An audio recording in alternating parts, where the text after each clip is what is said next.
कौआ और उल्लू की कहानी। बहुत समय पहले किसी घने जंगल में पक्षियों की सभा लगा करती थी। जानवर अपनी परेशानी राजा को बताते थे और राजा उसका हल निकालते थे। लेकिन एक जंगल ऐसा भी था जिसका राजा गरुड़ सिर्फ भगवान विष्णु की भक्ति में लीन रहता था। इससे परेशान होकर हंस, तोता, कोयल और कबूतर जैसे तमाम पक्षियों ने एक आम सभा बुलाई। सभा में सभी पक्षियों ने एक स्वर में कहा कि हमारे राजा गरुड़ हमारी ओर ध्यान ही नहीं देते। तभी मोर ने कहा कि हमें अपनी परेशानियों को लेकर विष्णु लोक जाना पड़ता है। सभी जानवरों की दुर्गति हो रही है, लेकिन हमारे राजा को कोई फर्क नहीं पड़ता। उसी वक्त हुदहुद चिड़िया ने एक नया राजा बनाने का प्रस्ताव रखा। कोयल ने कुहू कुहू और मुर्गे ने कुकड़ुकू की आवाज़ निकालकर इसका समर्थन किया। इस तरह घंटों चली सभा में परेशान पक्षियों ने आम सहमति से एक नया राजा चुनने का फैसला लिया। अब राजा को चुनने के लिए रोज बैठक होने लगी। कई दिनों तक चर्चा करने के बाद सभी ने आपसी सहमति से उल्लू को राजा चुन लिया। नया राजा का चुनाव होते ही सभी पक्षी उल्लू के राज्य अभिषेक की तैयारी में जुट गए। तमाम तीर्थ स्थलों से पवित्र जल मंगवाया गया और राजा के सिंहासन को मोतियों से जड़ने का कार्य तेजी से होने लगा। सारी तैयारियों होने के बाद उल्लू के राज्याभिषेक का दिन आया। मुकुट, माला, सब सामान तैयार था। तोते मंत्र पढ़ रहे थे। तभी दो तोतों ने राज्याभिषेक से पहले उल्लू से लक्ष्मी मंदिर जाकर पूजन करने को कहा। उल्लू फौरन तैयार हो गया और दोनों तोतों के साथ पूजा के लिए उड़ गया।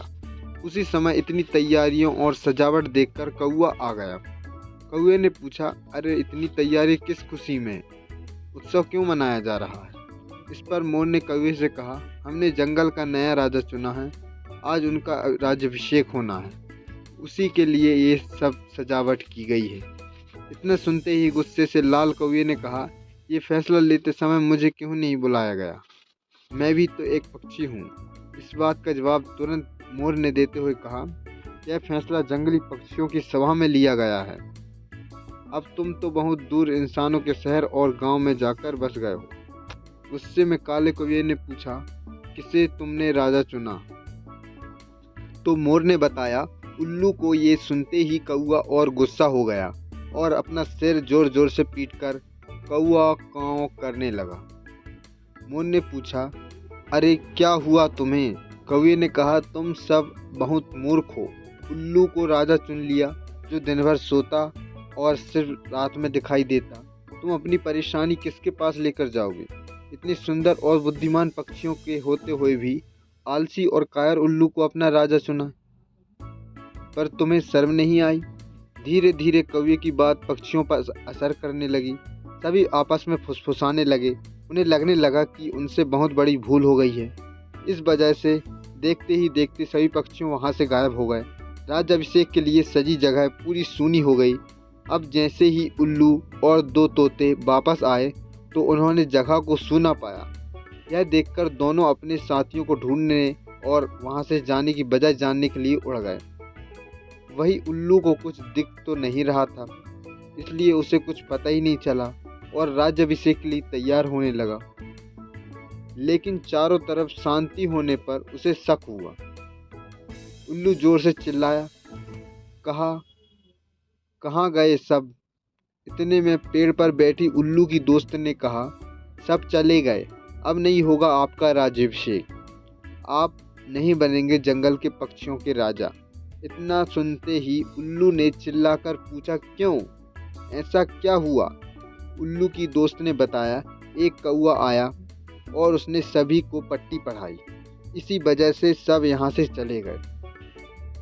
बस वही कौआ यहाँ पर है। ये सुनते ही उल्लू का राजा बनने का सपना चकनाचूर हो गया। दुखी उल्लू ने कौवे से कहा, तूने मेरे साथ ऐसा क्यों किया? लेकिन कौवे ने कोई जवाब नहीं दिया। इतने में उल्लू ने ऐलान कर दिया, आज से कौआ मेरा दुश्मन है। आज से सभी कौवे उल्लुओं के दुश्मन होंगे और ये दुश्मनी कभी ख़त्म नहीं होगी। इतना कहकर उल्लू उड़ गया। उल्लू की धमकी सुनकर कौआ बहुत परेशान हो गया। और कुछ देर तक सोचने लगा। इस दौरान उसके मन में हुआ कि बेकार ही उसने उल्लू से दुश्मनी मोल ली। उसे काफ़ी पछतावा हुआ, लेकिन अब वो कुछ नहीं कर सकता था क्योंकि बात बिगड़ चुकी थी। इसी सोच में कौवा वहाँ से उड़ गया। तब से उल्लू और कौवे की दुश्मनी चलती आ रही है। इसलिए मौका मिलते ही उल्लू कौवों को मार देते हैं और कौवे उल्लुओं को।